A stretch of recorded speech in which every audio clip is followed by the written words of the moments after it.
Ever have a thought so profound, so clear in your mind that you couldn't wait to share it with the world? But then when you open your mouth, the words just fell flat. The brilliant idea you had, the witty retort, the heartfelt sentiment, it all seemed to vanish into thin air. Why is it that our mind can conjure up such incredible thoughts, yet our tongues often stumble when trying to express them? Welcome to the Articulation Bias, a place where thoughts get lost in translation and ideas struggle to find their voice. Welcome to the Catalyst Podcast. I'm your host, Jason. We're live on all your favorite platforms, including Facebook, YouTube, Instagram, Threads, and TikTok. You can also listen to our episodes on Amazon Music, Apple Podcasts, Spotify, iHeartRadio, and Podbean. Just like a catalyst sparks a reaction, we hope this podcast will ignite a fire within you to create positive change in your own life. Want to be a part of the Catalyst community? We'd love to hear from you. Reach out to us at catalystmotivationpodcast@gmail.com. That's catalystmotivationpodcast@gmail.com if you're interested in being a guest or a contributor. Welcome to episode 79, The Articulation Bias, Bridging the Gap Between Thought and Expression. We have all been there. We sit in a meeting, a classroom, a social gathering, and we know what we want to say. It's crystal clear in our minds. But when it comes time to speak, our words seem to get tangled up and our thoughts jumbled. It's as if there's a great divide between our minds and our mouths. This disconnect between thought and expression is a common human experience. It's a frustration that has plagued philosophers, writers, and everyday people like you and me for centuries. And yet, despite its prevalence, we rarely address it directly. We often dismiss it as a minor inconvenience, quirk in our personality. But the truth is, this inability to articulate our thoughts can have a significant impact on our lives. It can hinder our ability to communicate effectively, to build relationships, and to achieve our goals. It can leave us feeling frustrated, inadequate, and misunderstood. So, what is articulation? At its core, it's the process of expressing our thoughts, ideas, and feelings clearly and effectively. It's the bridge between our inner world and our outer world, a tool that allows us to connect with others, influence decisions, and inspire change. Good articulation is essential for success in all areas of life. Whether you're giving a presentation, negotiating a deal, or simply having a conversation with your friend, your ability to communicate your thoughts clearly and concisely will determine how well you're understood and respected. So let's get to the root of the problem. Why can't we articulate like we think? While the fear of judgment, lack of confidence, overthinking, and cognitive load are certainly significant factors, let's delve deeper into some of the more modern examples that might be hindering our ability to articulate our thoughts. Okay, number one, the impact of social media. We're all connected yet increasingly isolated. Social media is the very tool designed to bring us closer. Is the problem contributing to the paradox? Let's examine how. We have fear of cancellation. In today's hyper-connected world, there's a constant fear of being canceled for expressing an unpopular opinion or making a mistake. This can lead to self-censorship and a reluctance to speak up. How about the illusion of perfection? This is a big one. Social media platforms often curate to present the perfect image. Yet this can lead to unrealistic expectations and a fear of not living up to them. Finally, and we've seen this especially in the last 5 to 6 years, short attention spans. The constant stream of information and distractions on social media can make it difficult to focus on a single thought or idea. Okay, the second example is the rise of AI and automation. Artificial intelligence, or AI, and automation are rapidly transforming the landscape of work in our society. The rise of AI and automation raises profound questions about our future work, such as dependency on technology, and over-reliance on AI-powered tools like autocorrect, predictive text, things like Gemini, ChatGPT, hinder our ability to think critically and express ourselves creatively. And this is the biggest one. Fear of replacement. AI becomes more advanced. There's a growing fear of being replaced by machines, which can lead to anxiety and lack of motivation. You see it everywhere, whether it's being, replacing a register at Costco or Walmart, or, going to ordering on an app and not even having a wait staff. It's everywhere. And it's starting to increase more and more and more. Some of the places that you deal with every single day, like your bank, if you're calling them on the phone, most of it's automated. A hospital, a doctor's office, a lot of those things are automated. You'd be surprised at how many AI voiced message systems you're talking to and not realizing that you're not talking to an actual person. Okay, let's move on. Number 3, the prevalence of mental health issues. In an era of unprecedented connectivity, we're experiencing a mental health crisis. This factor might be hindering our ability to articulate our thoughts, caused by anxiety and depression. Mental health conditions can significantly impact our ability to think clearly and communicate effectively. And one of the big ones, imposter syndrome. The feeling of inadequacy can lead to self-doubt and fear of being exposed as a fraud or a clown. For many, many years, this was my life. Okay, we have 2 more. Number 4, the decline of traditional education. The traditional model of education is facing increasing scrutiny in the face of rapid tech advances and evolving societal needs. Some of the challenges facing traditional education are lack of critical thinking skills. I actually did a piece on this. So our modern education system often prioritizes standardized testing and memorization over critical thinking and problem-solving skills. This has had a major decline since 2020, which has resulted in poor communication skills. Many people struggle to articulate their thoughts and ideas in a clear and concise manner. Okay, we've got one more. Number 5, the constant state of distraction. We live in a world of endless stimuli where our attention is constantly bombarded. Some of the psychological and societal consequences of this are information overload. The constant bombardment of information from various sources can overwhelm our brains and make it difficult to focus. I know it does for me sometimes. And also multitasking. While multitasking might seem efficient and effective, it actually reduces productivity and hinders our ability to think critically. By understanding these underlying factors, we can take a step to overcome them and improve our communication skills. Now, here's the good news. Articulation is a skill that can be learned and improved with practice. Here's a few tips to help you bridge that gap between thought and expression. The top 3 ways to build a strong foundation. Number 1, read widely and deeply.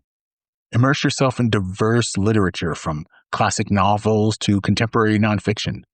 Pay attention to the author's style, word choice, and sentence structure.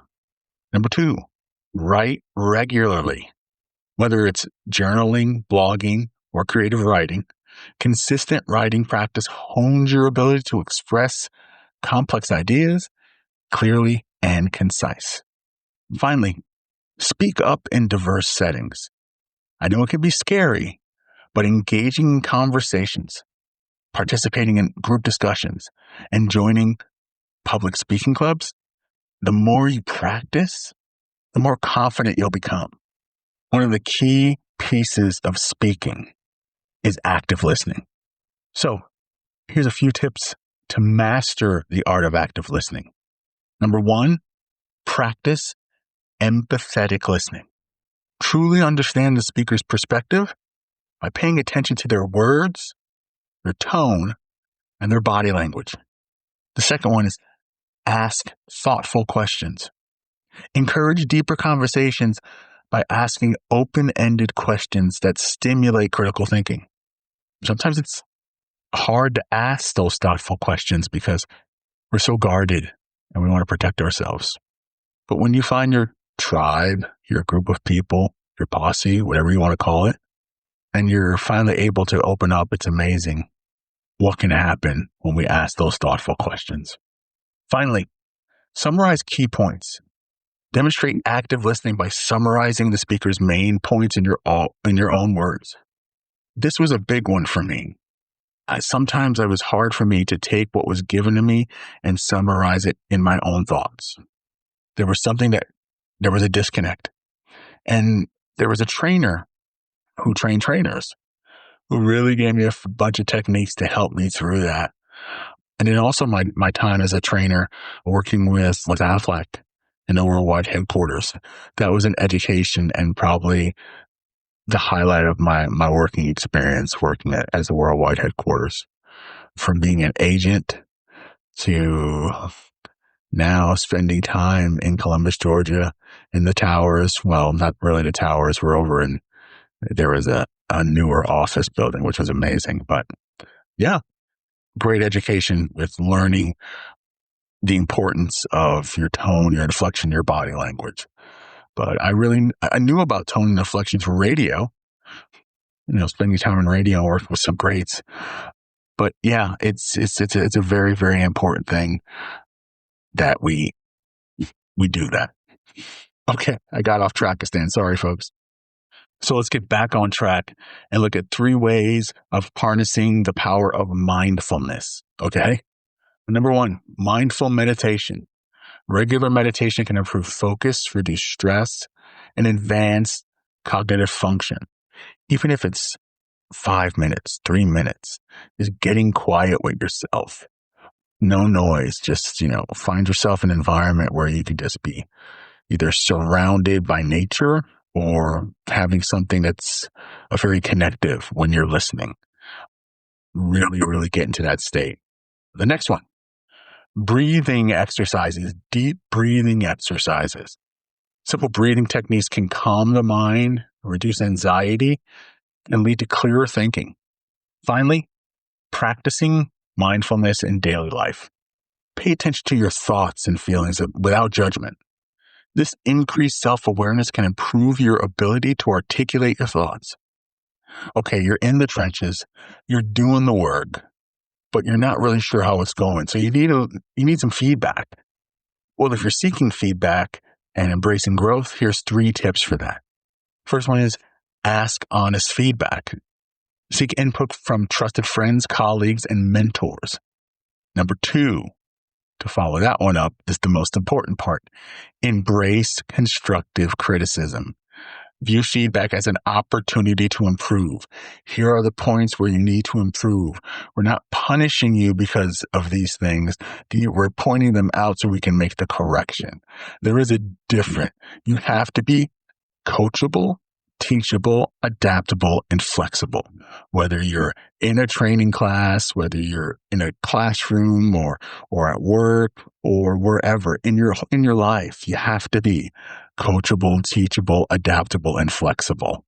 So embrace that constructive criticism. Take from it and learn it, which is our final part.